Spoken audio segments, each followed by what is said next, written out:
Welcome sa mga senador ang naging desisyon ni Vice President Sara Duterte na huwag nang ipilit pa ang paghingi ng confidential funds para sa kanyang tanggapan. Yan ang ulat ni Daniel Banalastas.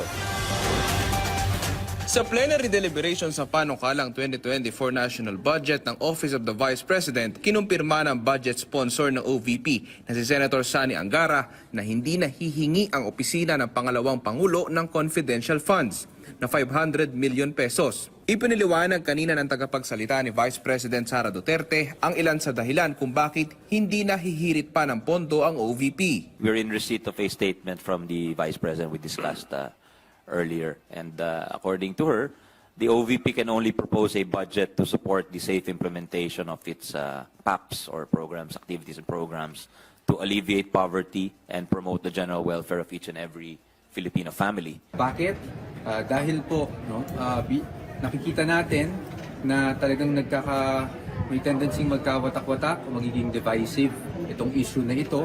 At dahil dito, naniniwala ang ating Vice Presidente na siya ay nanumpa na panatiliing mapayapa at matatag ang bansang Pilipinas. Kaya hindi na po niya i-pursue ang proposal for confidential funds. Naglabas din ng pahayag si VP Sara kinahapunan at kinumpirmang hindi siya dudulog ng CF. Dahil sa nangyari, ikinalugod ng ilang senador ang ginawang hakbang ng Office of the Vice President, mapa nasa mayorya o nasa minorya man ng Senado.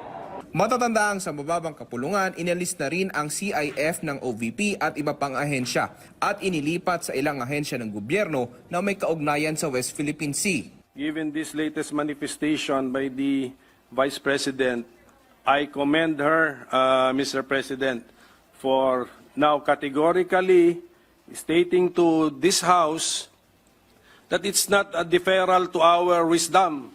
She does not want it anymore, Mr. President. Hinahangaan ko po si Vice President Sara Duterte for no longer pursuing the request for confidential funds so that we could already settle this divisive issue. Nananatili po ang aking tiwala sa ating Vice Presidente at sa ating Secretary. Ayaw din ni VP. Nakausap namin siya, ayaw niyang ibalik din yung confi funds niya. So, it's good and academic.